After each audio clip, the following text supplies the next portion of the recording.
This is a Film Stories original podcast. Love this podcast? Support this show through the Acast supporter feature. It's up to you how much you give, and there's no regular commitment. Just hit the link in the show description to support now. Explaining football to the friend who's just there for the nachos? Hard. Tailgating from home like a pro with snacks and drinks everyone will love? An easy win. And with Instacart helping deliver the snack time MVPs to your door, you're ready for the game in as fast as 30 minutes. So you never miss a play or lose your seat on the couch or have to go head-to-head for the last chicken wing.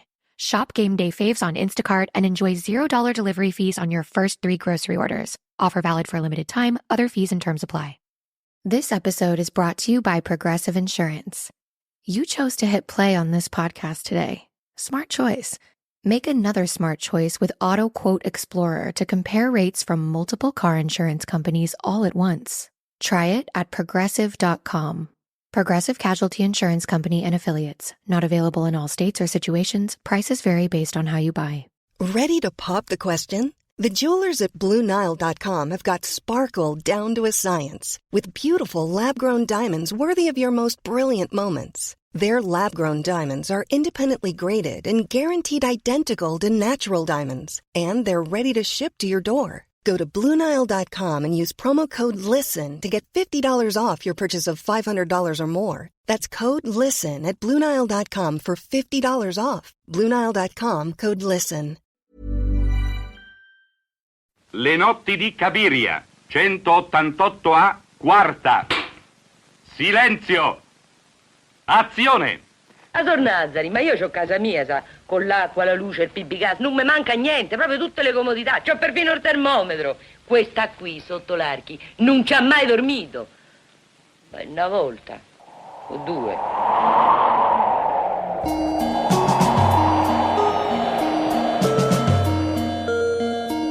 Ragazzi, mi si smonta tutto, il film non si fa più. Quei giorni qua non ci deve essere più niente, bisogna cominciare subito. Coraggio, al lavoro, buttate giù. Dico bene, autore? Sì, grazie. Arrivederci, ragazzi. Ci vediamo in un prossimo film. Lo speriamo.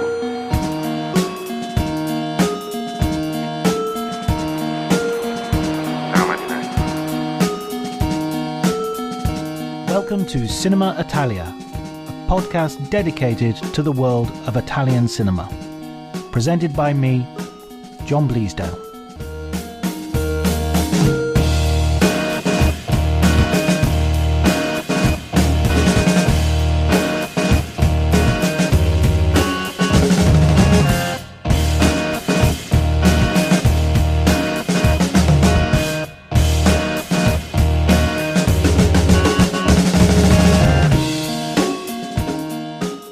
Everybody, and welcome to Cinema Italia. My name's John Bleasdale. I'm a writer and film critic, and I'm joined today by David Rooney, the chief film critic of Hollywood Reporter. And today we're going to be talking about Nights of Cabiria, Federico Fellini's masterpiece. I mean, it's difficult, actually, David. I say Federico Fellini's masterpiece, but I mean, there are so many that it's almost as if Federico Fellini's masterpiece is just like saying a Fellini film. Well, yeah, I would agree, but there is definitely some I like a lot more than others, and Cabiria is absolutely my favorite. You know, every time we wrestle every 10 years with what to put in that Sight and Sound poll of the best films of the world, things come and go for me, but Cabiria is always there. I adore that film, and I have to say, yeah, probably I'm in the minority of liking the early Fellini, where he still had one foot very firmly in neorealism, to the later Fellini when he kind of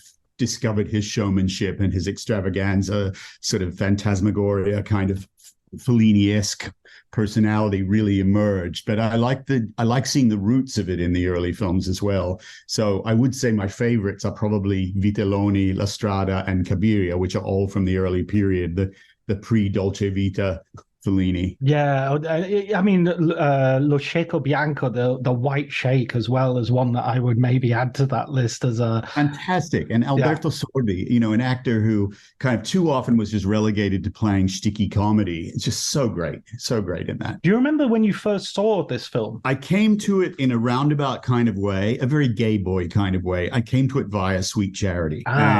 Shirley MacLaine's musical comedy version. Yes, I didn't see it, Sweet Charity, on the stage until much later. So this was the Bob Fosse film version, which he famously had trouble with, tangled with the studios. He was not happy with the way it came out. I get the feeling, even though I think it was never public, that he and Shirley MacLaine did not get on. And he really tussled about the ending.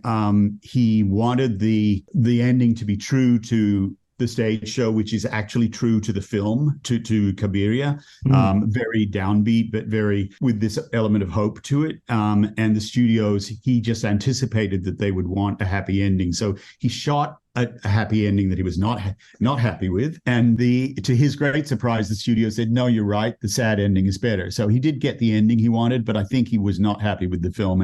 And all of that experience, I think, taught him to be tougher and to demand stronger terms when he then went back to do Cabaret and really did sort of find his mojo as Bob Fosse on screen. But so I saw Sweet Charity. I loved the story and I was curious about it. And I think I just went through a sort of a binge period of finding all these Fellini screenings at little repertory houses in Sydney, Australia.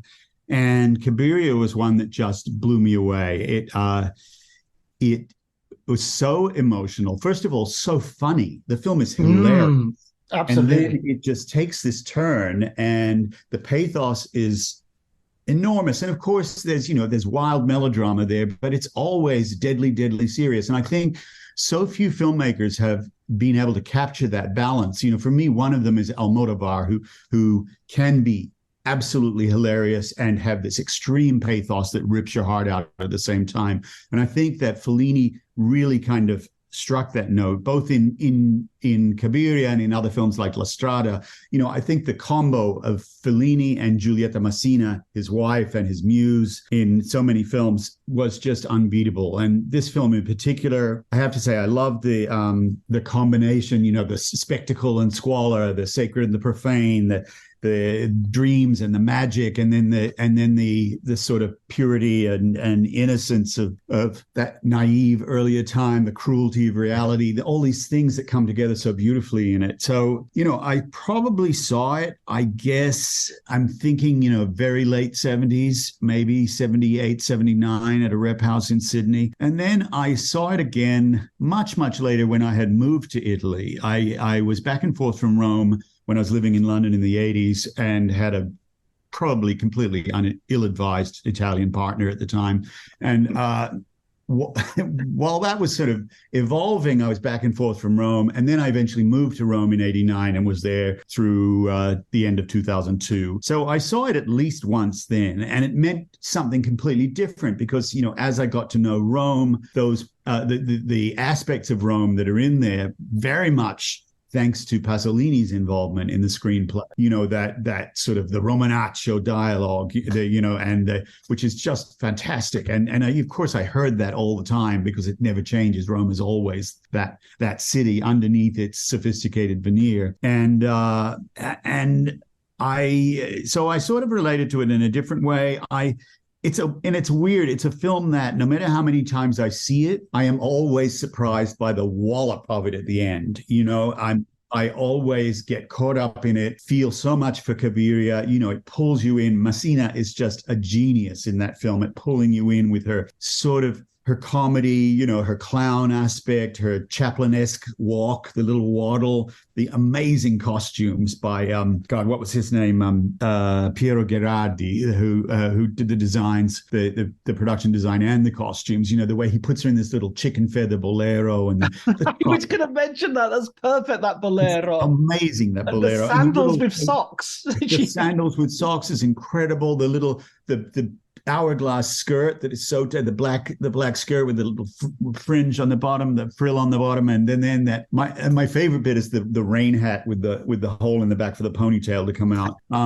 It is just not what you expect a sex worker to look like. And I think there's so much of that stuff that is so great in the film, but she pulls you in, she makes you invest so much in the character. And then you feel this awful anxiety creeping up when, the past repeats itself. And she is, well, I'm not going to spoil the ending for anyone who hasn't seen it, but I mean, the ending is devastating and yet beautiful. The final shot of this movie is one of my favorite shots in any movie. It really is just a killer. It breaks your heart and yet somehow manages to elevate you as well and make you feel things are going to be okay somehow, even though how is unclear. I mean, just to give a basic sort of précis of the plot, Cabiria is a sort of nome d'arte of a sex worker who, in the words of, as you say, the Pasolini-esque dialogue, lives the life. She's described. We see her at the very beginning. As one of the urchins in the beginning that saves her from drowning says, "È una la vita." She's one who lives the life, which was a euphemism back then for being a working girl. Absolutely, and the euphemisms here are wafer thin because this is really an explicit film in terms of what's going on.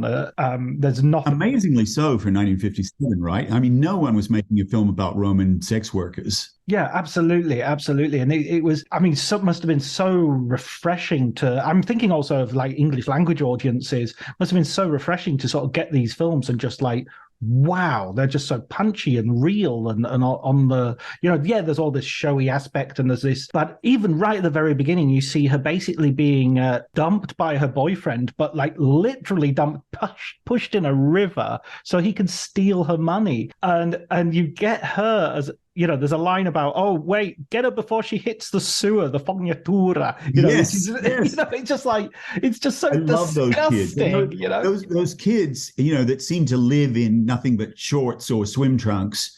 And they're so skinny as rakes. They're climbing up the scaffolding. All of those things felt very Pasolinian to me. And, I think all that stuff is so beautifully observed. Everything around that. I think it's Acilia is the area maybe between Rome and Ostia where they shot. So sort of halfway between the city and the beach, the beach kind of satellite city. It's such poverty there, such humble kind of means they're living by. I mean, Cabiria's cinder block house is practically a bunker. It's such an unaccommodating sort of weird brutalist structure. And when she sells the house late in the film, she sells it to people even poorer than her. That they're on their truck loaded up with everything they own, and they look like they've stepped out of the grapes of wrath. I mean, the other thing that really strikes me every time I see this film and that I forget is just the explicitness of its examination of the giant wealth divide. You've got all the toffs of Via Veneto and all the, even the high-class prostitutes that are working Via Veneto are a world apart from the women doing at the Passeggiata Archeologica, the Baths of Caracalla, where Cabiria and all her cohorts are working. They're just a different breed altogether. And I mean, the difference between that and the poverty of her talking about some of the girls who live under the arches at Caracalla, and she's very proud of having her own house with utilities. She has water and electricity, which obviously was not a given for people living in that part of Rome at that time, which is weird because 1957 was the economic boom was in full swing in Italy, but it's so far away from these characters, so distant from them, and nowhere more so in the scenes that I always forget, where the Good Samaritan that she meets on the road home one night with his big bag of blankets and food and things, he's going around feeding people who live in the grottos. They live in the caves underground. And I mean, correct me if I'm wrong, John, but was that sequence not originally cut by the censors and then restored later? Exactly. It was censored after the original showing. So it was shown once, but then thereafter it was censored until the 80s or the 90s. I think it was... Because I know when it was released in America and other countries, it was released, I think, without that sequence. And it's such a beautiful moment because you also see the you'll see what happens to the sex worker in the character Bomba, who is, you know, slightly mad, living in a grotto, thrilled that the Good Samaritan has come by to give her some food or whatever, and immediately goes into this kind of reverie of boasting about, you know, I once had an apartment in Rome and another one in Ostia. Men would give me furs and jewels, and I had money and things. And Kabiria says, you know, she's not wrong. I know her. She's telling the truth. She was beautiful. She was sought after. And, you know, now she is this kind of woman who is really falling apart physically, mentally. And, you know, I found all that stuff heartbreaking. I also think it's just great that the guy playing the Good Samaritan is Fellini's editor on Cabiria, La Strada, La Dolce Vita, and 8½. Oh, I didn't know that. Good knowledge. Yeah. I did not know that. That's interesting. Leo Catozzo. Yeah. Oh, wow. I love that. Great bit of casting. Yeah, because he's so convincing. He's so, yeah, I actually was thinking, he must be sort of a volunteer from the area, and they've just used him because he's such a gentle voice and so non-judgmental of Cabiria and the people he helps. Yeah, Fellini kind of was used to working with him. And he always talked about how collegial the atmosphere was on his shoots and post-production, all of that. You know, he even sort of used words like festoso, you know, festive.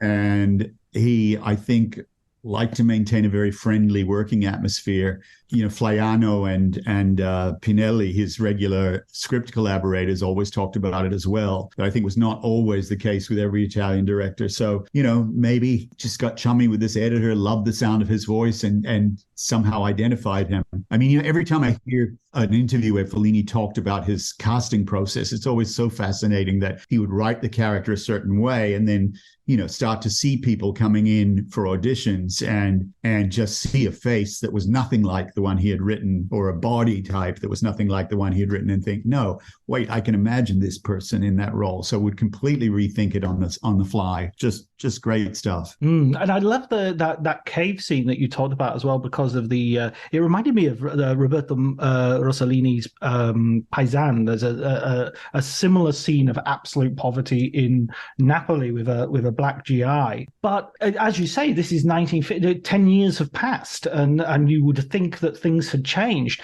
I mean, the economic boom is, those divisions exist, and the economic boom is to some extent touching because like one of the prostitutes has her own Fiat, and they're all shouting about. And wait, 1957 was the year the Fiat 500 came out. I think it is a Fiat 500, right? Yeah, absolutely it is, yeah. Very cool. I mean, I have to say it was very cool to see the new version of the Fiat 500 in the new Mission Impossible film. I just, those cars are such a part of Italy, and I love that a version of them still exists. There's these weird little matchbox cars on, you know, they're like toys. And of course, Italy is still world famous, worst country in the world for parking. So you know, a tiny little toy car is the best thing you can have. Absolutely. And I love the way she gets in the car.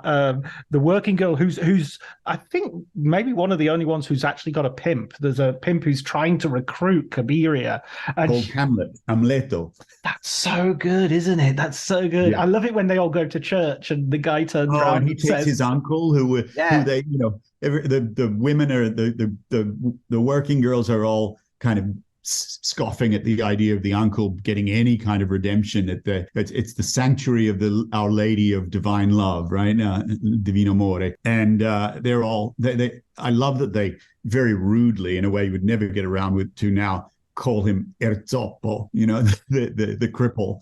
But it's so politically incorrect now. But I don't think he has a name. But the uncle who they scoff at the idea of this person who made his money selling cocaine and pimping women, it could possibly be sort of touched by the grace of Mary, of the Madonna. And that scene is so great. It's so Fellini too, that, you know, you've got this high religiosity of you know, people hoping for a cure to this shrine, and at the same time it's pure spectacle, you know, from the lights in the church. There's a sort of a light that looks like it should be at a music hall, at a variety show, that is sort of Viva la Madonna or Viva la Maria, or something in lights, and it's just so theatrical and kitschy and fantastic and pure Fellini. You know, I just think he was trying out ideas here while, you know, as I said before, like keeping a foot in neorealism, and all that stuff with Grotto,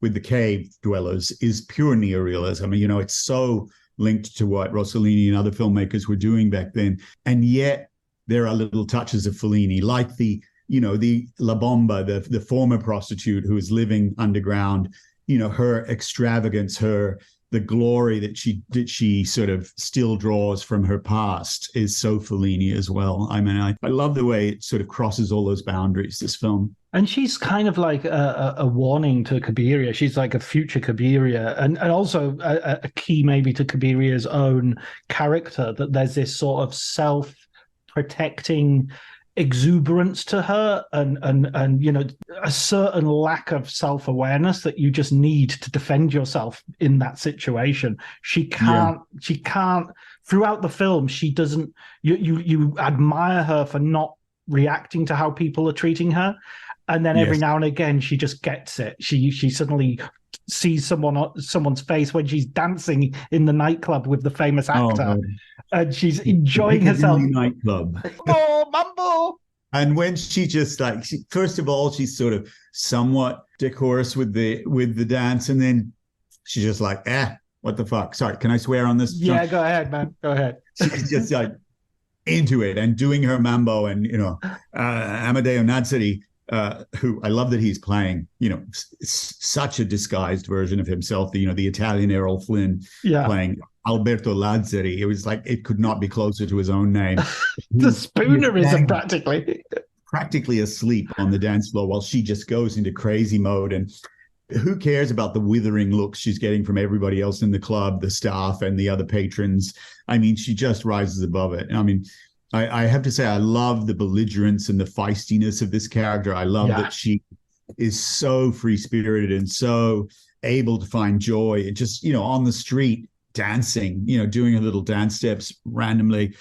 She everything about her physicality just gives me Charlie Chaplin. But I think that, she does have her defense. She does have that sort of way of not acknowledging, but I think it's when her mask comes down and she does reveal the yearning that's underneath all that the film is at its most poignant. And that happens, of course, in the sanctuary scene where she is, she turns up like she's along for the ride with Amleto and his uncle on crutches and the other women. And she's really just along for the ride. She's sort of shrugging at it. You get this feeling she's kind of left aside her Catholic upbringing. And yet when she's very respectful, she puts the scarf over her head on the way into the church. She takes a candle, and by the time she lights that candle, she's asked Wanda, the fabulous Wanda, who I would love to talk about some more, but she's asked her, how does the act of contrition go again? She's forgotten all of that past, and it all comes back when she lights the candle, and suddenly she is this desperate woman in tears pleading to the Madonna, "You help me to change my life." I mean, I find that scene just completely heartbreaking, and those moments where she reveals the self that she's hiding underneath this belligerent warmongering facade, where she's ready to pick a fight with anyone, is just heartbreaking. I do also love the other woman that she fights with, the other version of a Bomba, who is sort of on the way there, the mad woman with this sort of Louise Brooks, the Pandora kind of ball. The Grand Dame, as she self-identifies. Yes, io sono la Gran Dama. I love her constant abuse that she's hurling at the other women. Arrest them all! When the cops turn, I'm not running, arrest them all!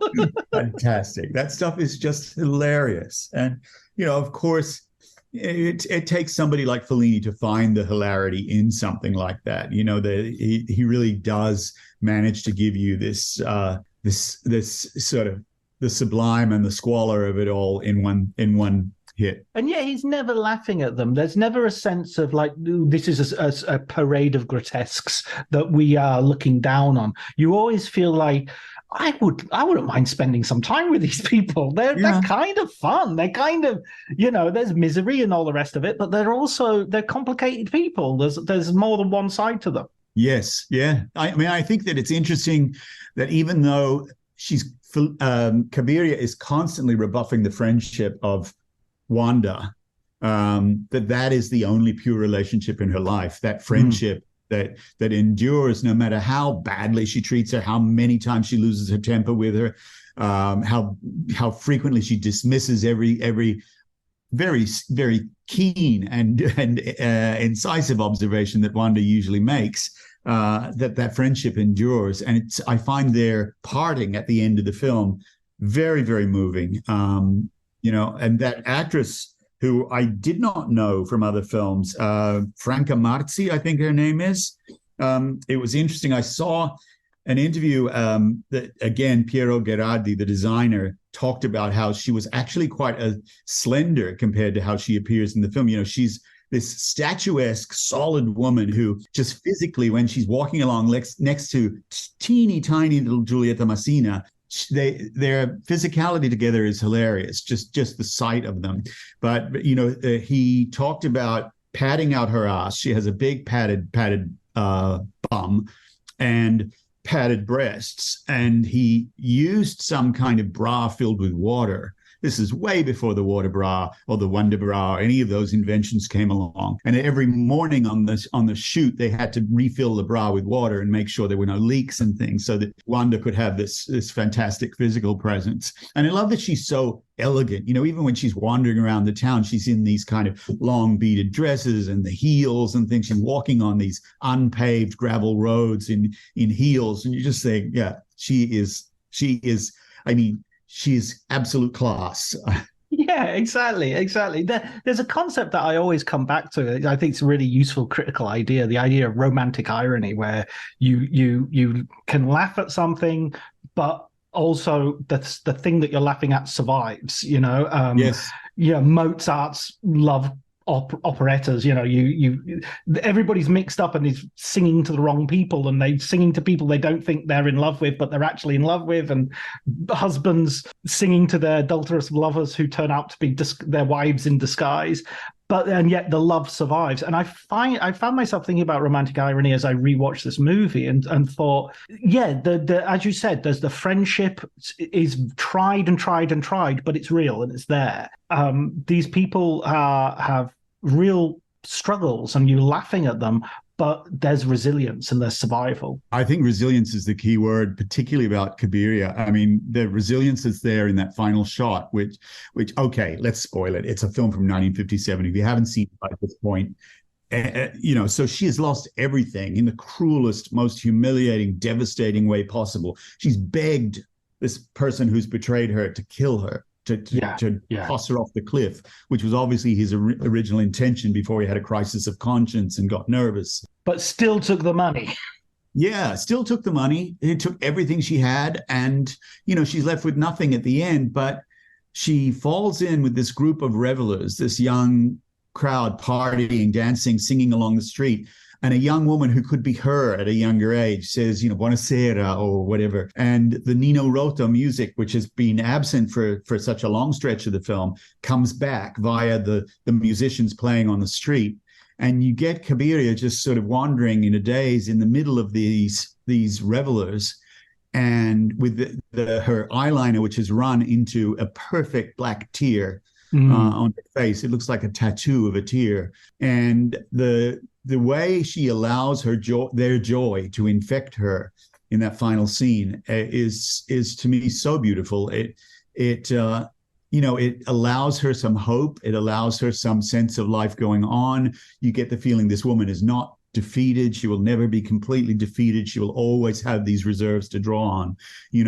She has this innocence, which is invulnerable, as jaded as she becomes, as many times as she is abused, disappointed, betrayed, that innocence survives. And I do think, people said often about Fellini that he loved all of his characters, even the reprobates, even the complete contemptible people. He loved all of them equally. And I think that's nowhere more so than the characters he wrote for Giulietta Massina, and the two, if you talk about the early ones, Gelsomina in La Strada and Cabiria are kind of sisters in a way, except that Gelsomina's purity and innocence are right there on the surface. Cabiria hides hers underneath underneath the shield, this jaded, angry, well, not angry maybe, but belligerent. She's feisty. She's pugnacious, and that I think becomes her protection. And I think that tear as well is, I mean, I think it's a theme that runs through the film of her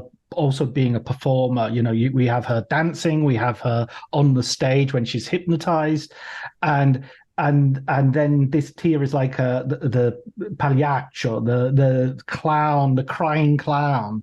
Yeah.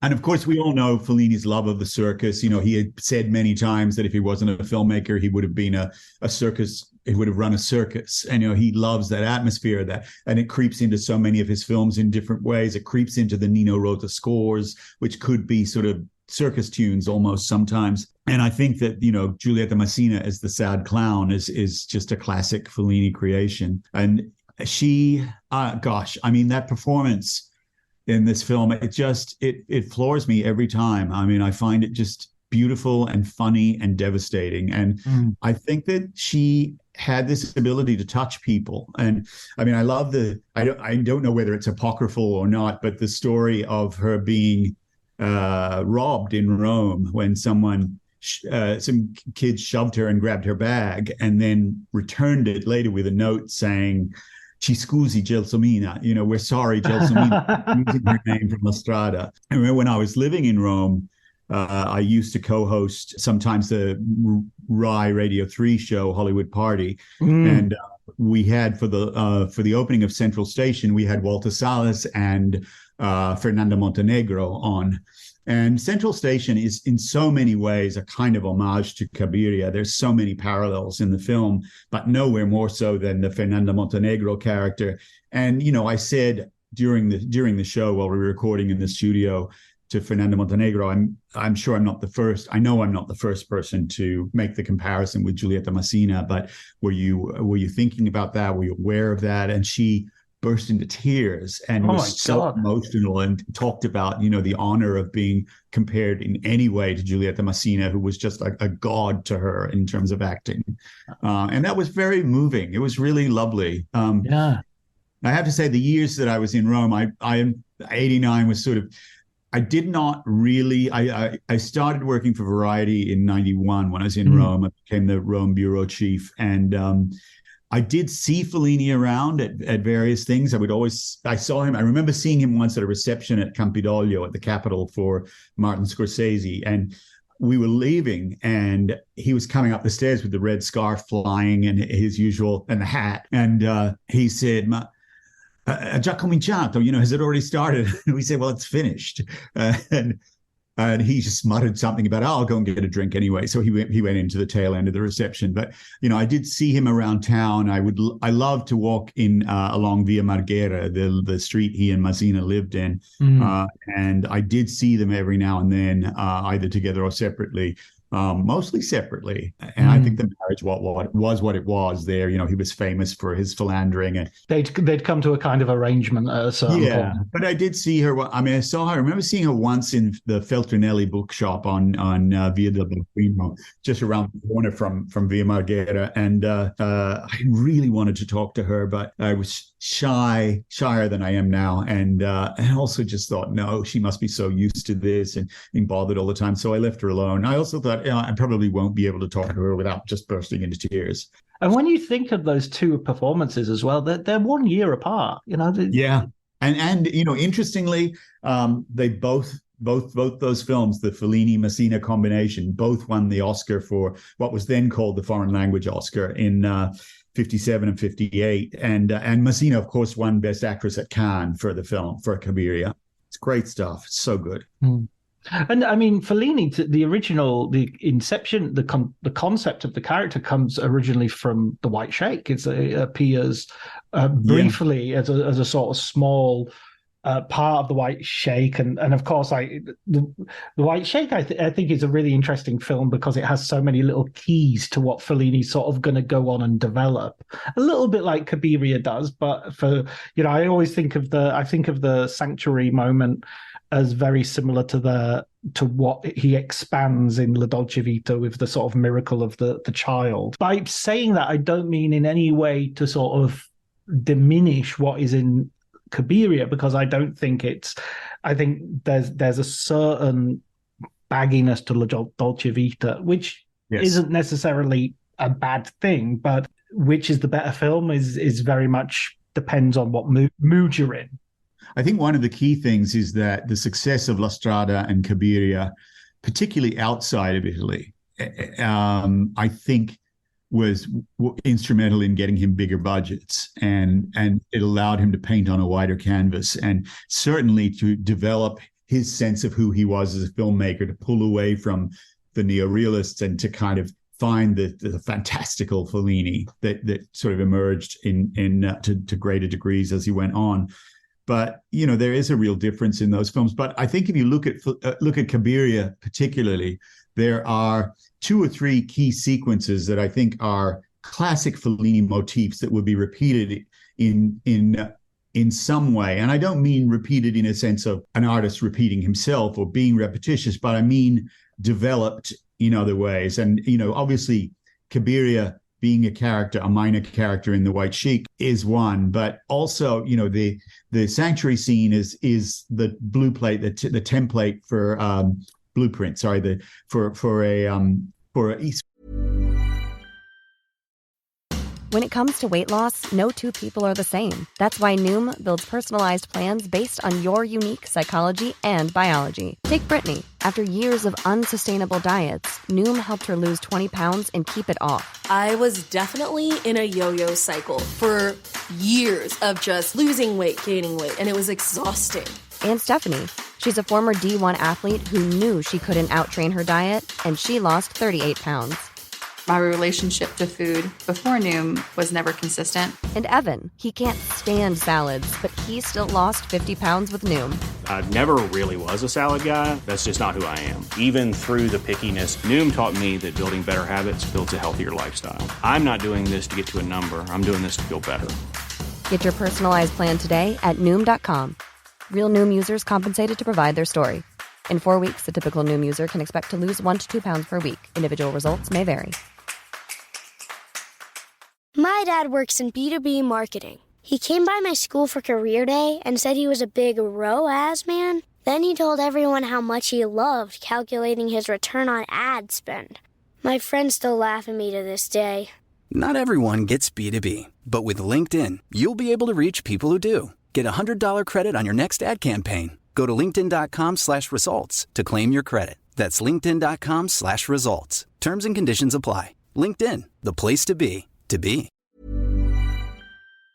For scenes that would happen in later films, but also the scene with the magician, the variety show, is such a great Fellini scene and so cruel that she is there in this audience full of rowdy men. She's hypnotized, and while she's hypnotized on stage, she completely regresses back to the 18-year-old girl with the long dark hair, going to mass every Sunday with her mother. She's still called Maria at that stage, which is could not get a holier name. And she reveals the yearning for romance, for security, love, comfort, all those things that she doesn't have. And she is loath to reveal those when she is out and about and being herself. She's sort of constantly saying, I don't need anything. I have my own house. I have the utilities. I have everything I want. She refuses to have a pimp when Amleto suggests, why don't you come work with me? I'll take care of you. She's, I know I don't need anything. And yet she's just been cruelly ripped off and thrown in the river to drown. So, I love that scene in the variety show with the magician, and an incredible actor. I don't remember his name. Aldo Silvani is his name. But that face is such a Fellini-esque face, kind of grotesque. And there's a moment when he goes through with the hypnosis with her. He gets her to the point of revealing herself and what she really wants. And you see this look come over the magician's face, this look of conscience, where he thinks, oh, this needs to stop. This woman is clearly revealing something very deep and painful and real. And that moment of compassion, I think, is very Fellini.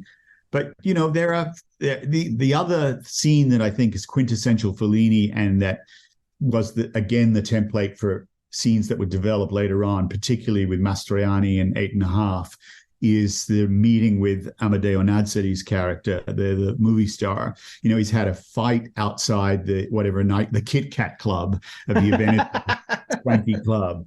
And he's had a fight with his fabulous girlfriend, Jessie, played by, I'm obsessed with this actress, with her pseudonym being Dorian Gray. Oh, of course. Yeah, that's so... I mean, and she sort of looks like Veronica Lake or sort of Jessica Rabbit. She's sort of she's kind of somewhere between those and Anita Ekberg in La Dolce Vita. But she is this stormy, tempestuous type who comes out and smacks him in the face and says, you're a ham, and this relationship is terrible, and I'm constantly humiliated and whatever. While other women are checking out other women, and that stormy sequence that leads to him picking up Cabiria and, almost indifferently get in the car. And, she goes with him to the Piccadilly Club, then to his amazing house, this incredible villa, which is such luxury, such opulence that she's never seen. And I love that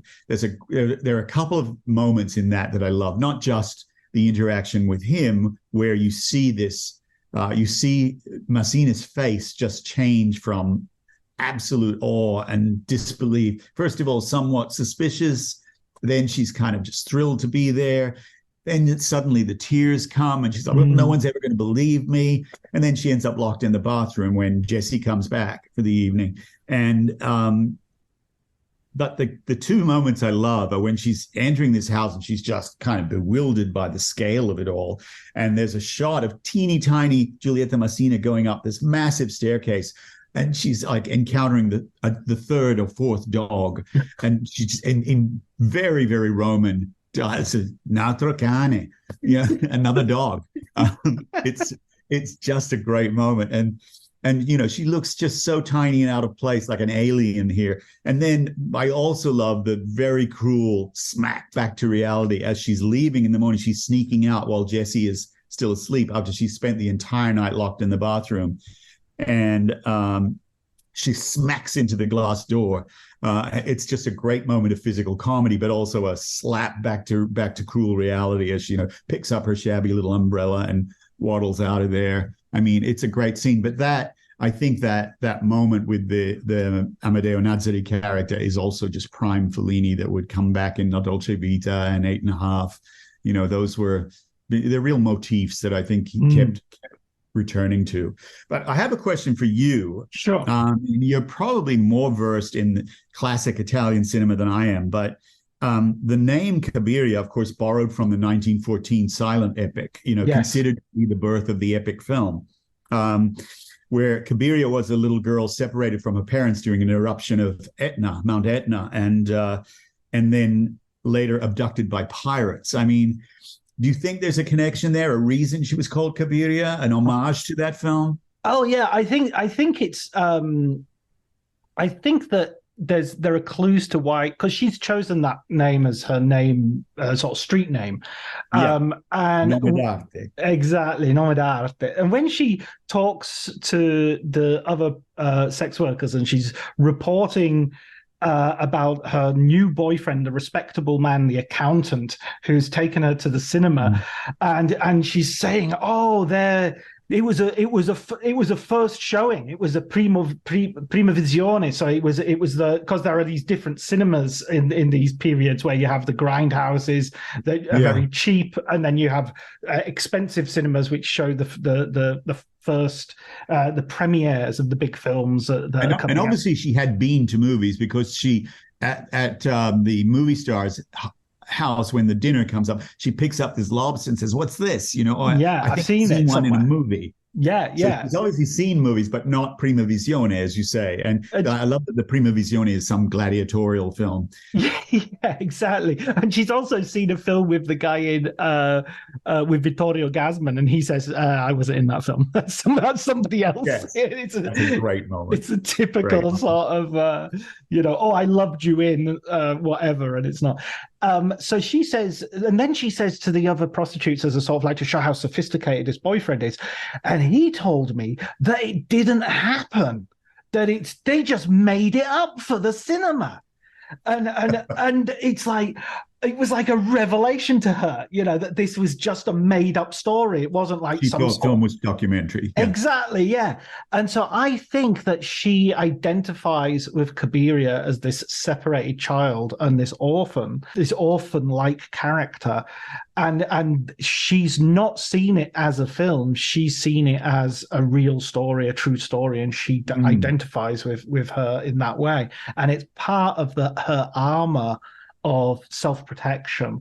And what is so distressing about the end, because the end had this sort of prologue to the end, if you like, this run-up where she's got in this relationship with the accountant, and he seems to be a nice guy, and he's almost a saint. I mean, clearly we should all be aware, even without ever seeing the film before, that he is too good to be true. But right. He's such a saint, and their dates are so courteous, and he's so sweet with her and kind, and giving her chocolates and taking her to movies and things, and he always turns up with something for her, with flowers. I mean, I love the meeting at Stazione Termini. Yes. When the first date, when he turns up with flowers and she's still suspicious of him. And I mean, I particularly love that scene because, I moved to Rome in 89. I first went there in 84, and then I started going there pretty regularly during the late 80s. And Stazione Termini, which, Termini Station, the main train station in the center of Rome, has been, it's had a revamp since then. But in the 80s, it looked exactly like that, packed with people, watching your pockets all the time because it was rife with pickpockets. And just packed with people, and it still looked like this hub of kind of like almost Grapes of Wrath poverty, of people kind of just going off to wherever they were going in Italy. And it was so crowded, and the shops all looked the same, the storefronts, everything about it looked the same. I found that very moving to see that. When I watched it again the other night to prepare for this, I had forgotten how much of that Rome remained intact when I was living there in the 80s and into the early 90s. Absolutely. And when she's talking to the other girls about him, she's not saying, "Oh, he's wonderful, he loves me, finally I'll get out of here." They're saying, and he doesn't want to do anything. He doesn't want to, they've got their logic, which is entirely based on the streets. And she's like, "No, I don't understand it. I don't see what's going on." So it takes ages for her to actually say, "You know what? This is my chance at happiness. This is a proper relationship." It's not like she does, it takes ages for her to take off that armor, so that when she's finally got it off and she's finally betrayed, it's all the more,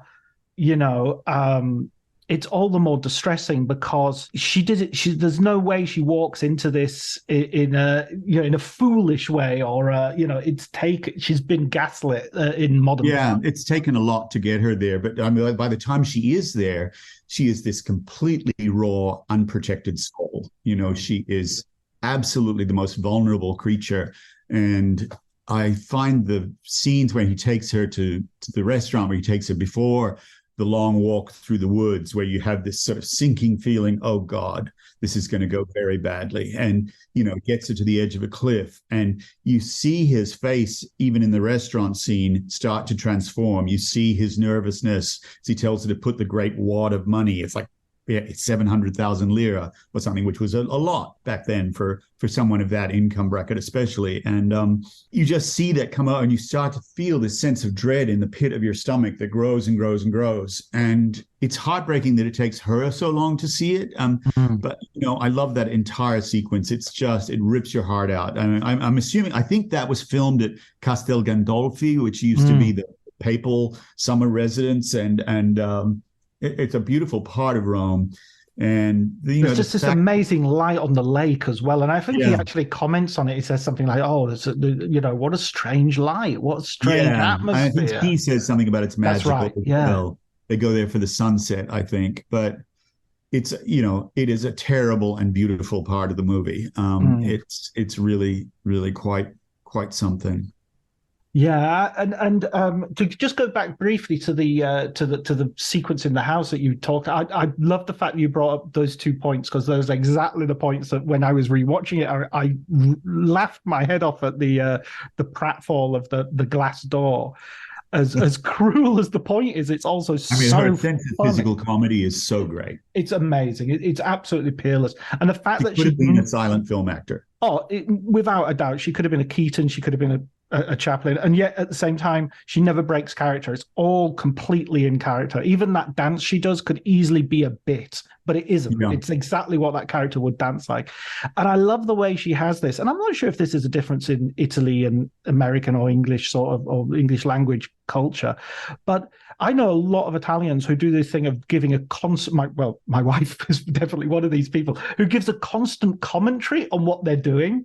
Of like, oh, and I'll put the thing over there, and this is this, and oh, what have we got here? And this is, and it's just like, and she does that when she's a sort of like, he's saying, oh, let's have some food. She's like, oh, little olive is over here, and I've got some chicken. I don't know what this is, and it's just like this you create like a verbal atmosphere around you, a director's commentary of your own film, and it's hilarious. Just so reactive to the world, you know. My favorite moment like that is also when she sees the car, the Fiat.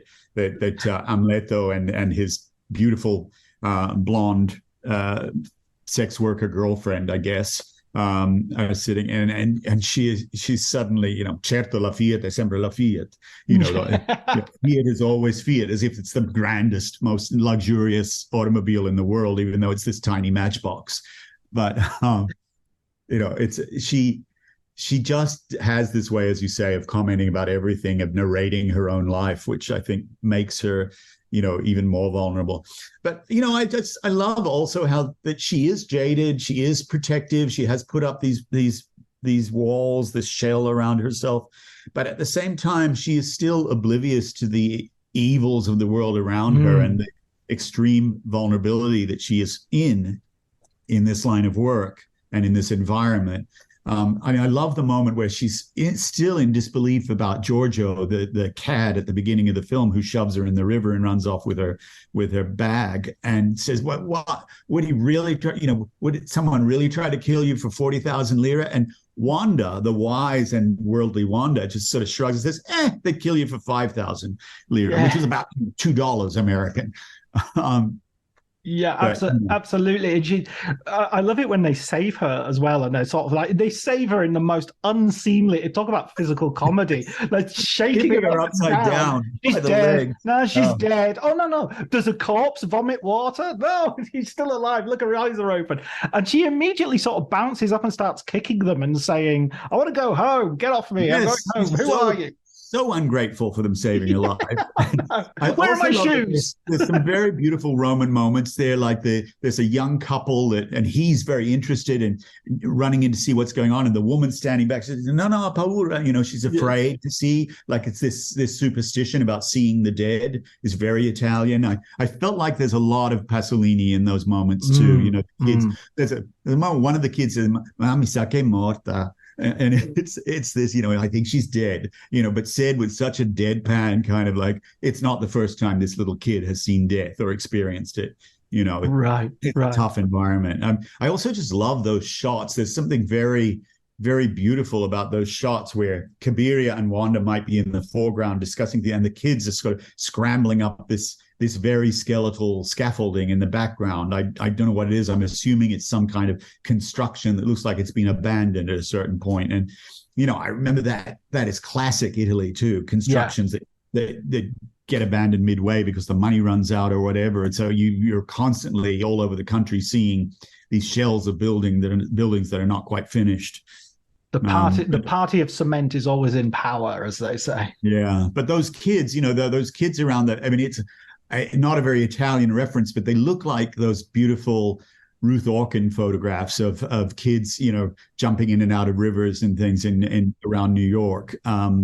It's beautiful, and I think those moments too. The black and white of the film is just so gorgeous. It's just sears into your eyes the whole time. These beautiful indelible images. I think it's so layered as well because you've got the foreground and the background and things going on, and as a whole, people are talking at different levels. But you've also got like the train passing in the background that's making a noise, and I think there's a sound of an airplane going overhead, and there's work noises going on. So there's just a sense of like this place is a sort of no man's land in the middle of all this modernity, which is things are going on around, and she's stuck in the middle of this little bunker in the middle of nowhere. It's really hard to believe that it is basically the same city as Via Veneto, all these posh nightclubs and restaurants, and people eating out in cafe style outside the restaurants on the wide sidewalk of this beautiful Grand Via and Viale. And I think that it is inconceivable almost that level of poverty exists in not quite a stone's throw, but certainly in the same geographical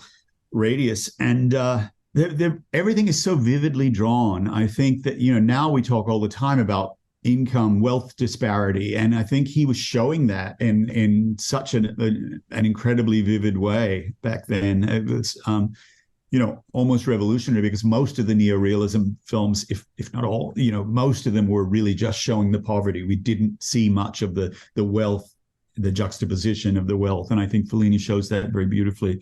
But, yeah, all of those scenes. I'm sort of amazed. I wonder now if the film were made under the same circumstances, if Pasolini would have just been credited as a co-screenwriter, because everything you read about him and interviews with him, he talks about having written much of the dialogue then, because Fellini, of course, was from Emilia-Romagna and Rimini.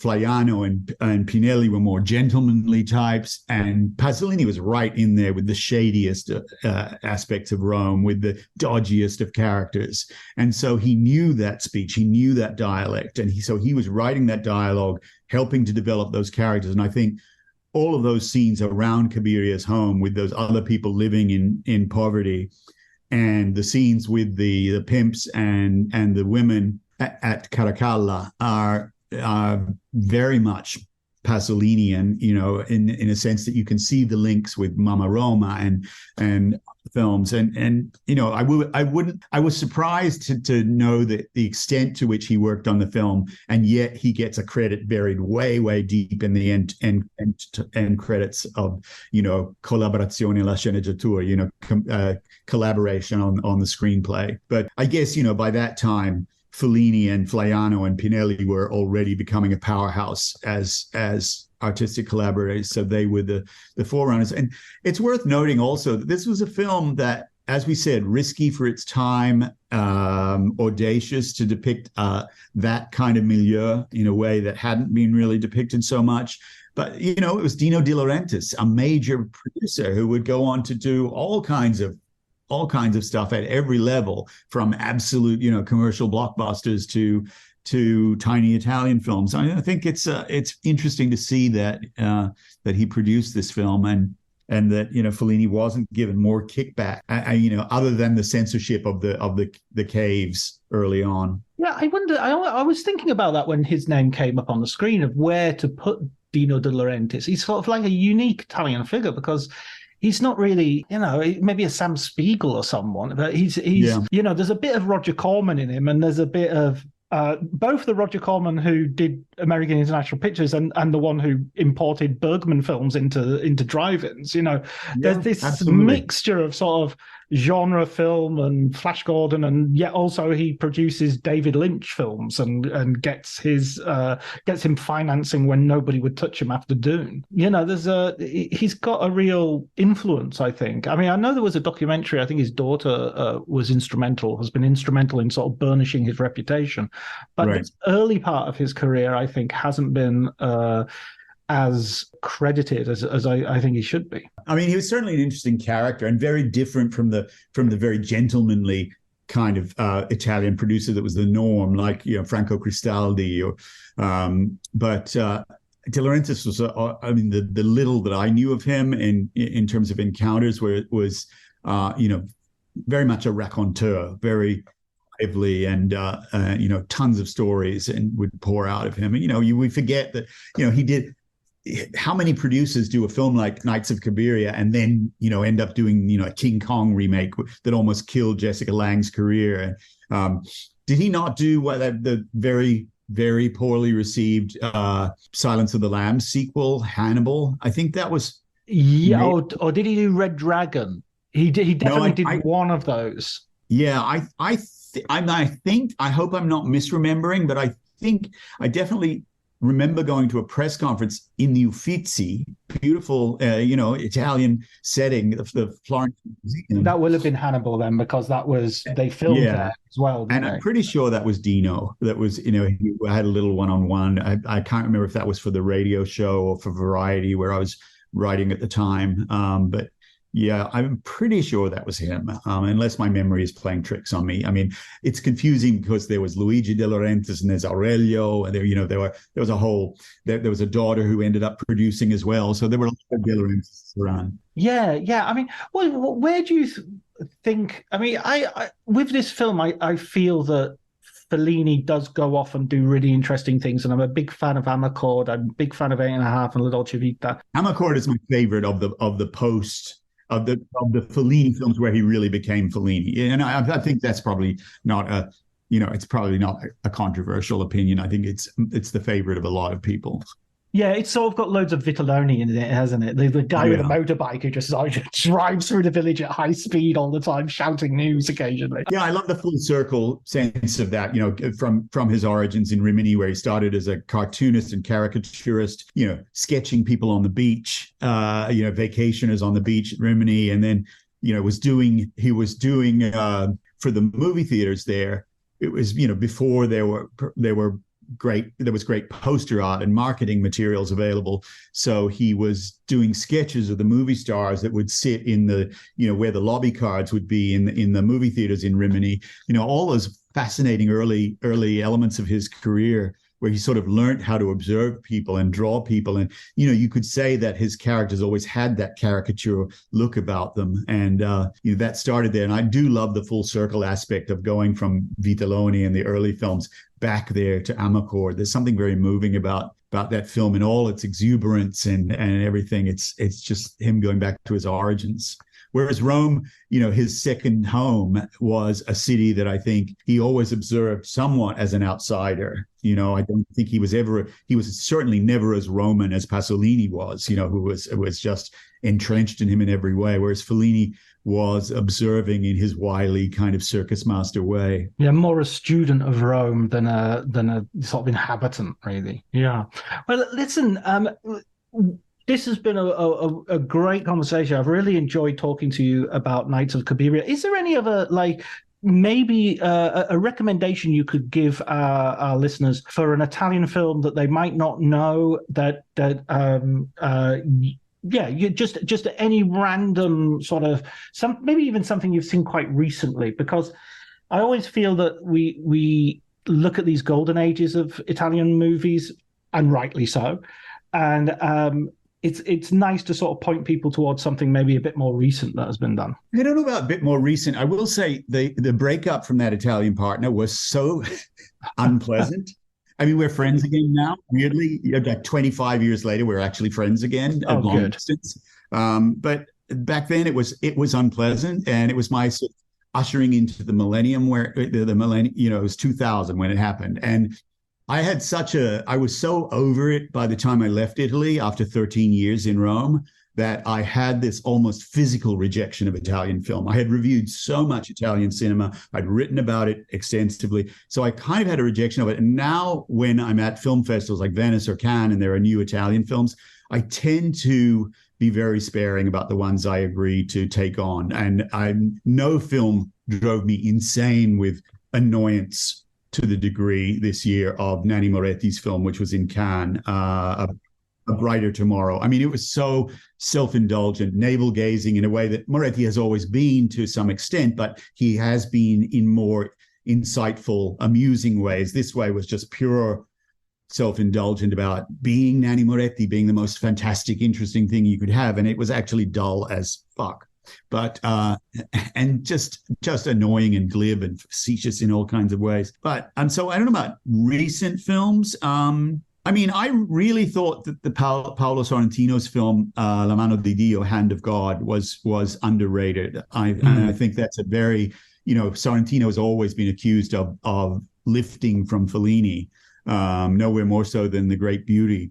And this film does so as well. But I thought there was a real sincerity to it and a sense of the personal that's not often there in Sorrentino's films. It's easy to see, just it's on Netflix anywhere in the world. So it's so easy to see. And I think I also like that film a lot because it's the 80s. I was in Italy for the tail end of the 80s, and, the whole excitement built around Maradona joining the Napoli football team is so Italian. And, I think there's some fantastic stuff in that film. In terms of older films, I love all of the De Sica comedies with Sophia Loren and Marcello Mastroianni, and De Sica as an actor as well.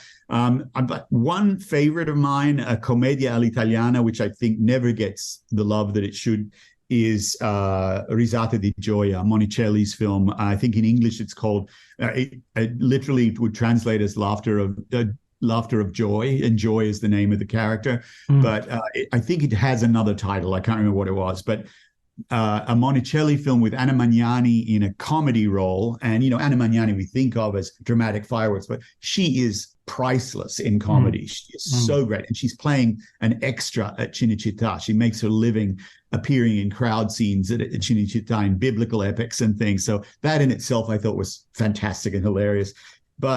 And she is swindled and ends up in prison. She has this disastrous New Year's Eve where she's out with Ben Gazzara, who, of course, we know from his American films, but one of his rare Italian films. Very, very funny, and so much great stuff about the church in that. I mean, it revolves around sacred necklaces that are stolen off a Madonna statue in a church. And it is a great film. I find it hilarious, and Magnani's performance in it is one of my favorites. So I would say that is a film. Everybody knows Big Deal on Madonna Street and the classic Monicelli comedies, but Risate di Gioia is one of my favorites. Absolutely, I've not seen that. I'm gonna put that on my watch list straight away. I just recently watched Boccaccio 70, and that's Fellini, Monicelli, De Sica, and Visconti. So those portmanteau films are incredible. Yeah. They're very uneven. Some are better than others, and some episodes are better than others. But occasionally you will get one that's a complete gem. There's one, I can't remember what it's called, and I can't even remember who directed the segment, but it's basically a taxi ride in which Anna Magnani has an argument with the cab driver about whether her dog, which she's taking in the taxi, is a lap dog or not a lap dog, because a lap dog gets in for free, and the taxi driver maintains that it's bigger than a lap dog, so she has to pay extra. And she gets into this incredibly Magnani-esque screaming match with the cab driver, and it's just the most hilarious. Like 10 minutes or whatever it is, 15 minutes. It's such a great piece. And it's Magnani in Rome just firing on all cylinders. What more do we need? And apparently, this was a little footnote I read somewhere that Cabiria, I think Cabiria, that originally, he says it was written for Masina, but there's somewhere I read that Magnani was at some point considered for this film. That she read, I don't know whether this is true or not. I read it somewhere. It wasn't particularly well sourced, but somebody had said Magnani apparently read the script, read the scene with Amedeo Nazari, and said, "Really, Federico, do you think I would let some asshole lock me in a bathroom for an entire night?" And she wasn't interested. But I don't know. I like to think that it was written for Messina and nobody else, because certainly nobody else could have played it that way. And it's the reason we still love that film today. Exactly. I got a feeling Messina would make any script into a Messina film ultimately, because just of she's an actress who feels like she's writing it herself. I mean, not by in any sense of artificiality, but it feels like she is. You should credit her as well with a major part of the creative process. Yeah, I mean, it's interesting that Fellini talks about. He had talked in interviews about how free his scripts were and how the characters are never really set in stone until he starts shooting and starts getting the actors in there. So I assumed that meant improvisation, but apparently not. Apparently it was all like going back and working with the writers again and tweaking characters, because when Messina is asked the same question, whether there is improvisation in Gelsomina or Cabiria, she is very deferential and says no, it all comes from Federico. She's always deferential to him, being this sort of 360-degree artist, and all of the vision is his, even though a lot of the comedy obviously comes from her. I was interviewing George Stevens Jr. about the AFI recently, and he told me that Fellini came to talk to them as a guest sort of speaker, and that inaugural class in 1969, they were all very much into the idea of the 60s and freedom and improvisation, and they saw Fellini as one of their own. This is a guy who just throws a circus up and films it, and it's amazing. Right. And so they asked him this question, how much is improvisation important to your process? And he went, not at all. I have prepared everything. Everything is written, everything is worked out in advance. And then if something happens, that's great. But I'm not, it's time is too expensive for me to be trying to work it out as I'm, and it was fun because George Stevens Jr. from his father comes from the old school. And so he was saying it was we won that argument. Yes, you need to learn how to make a film. You can't just turn up with a camera, Discipline, budget, stick to it, stick to the plan, all of that. Yeah, exactly. Well, listen, David, it's an absolute joy talking to you. And same for me, John. I really, really had a nice time. Thank you. Brilliant. Take care, man. See you in Venice.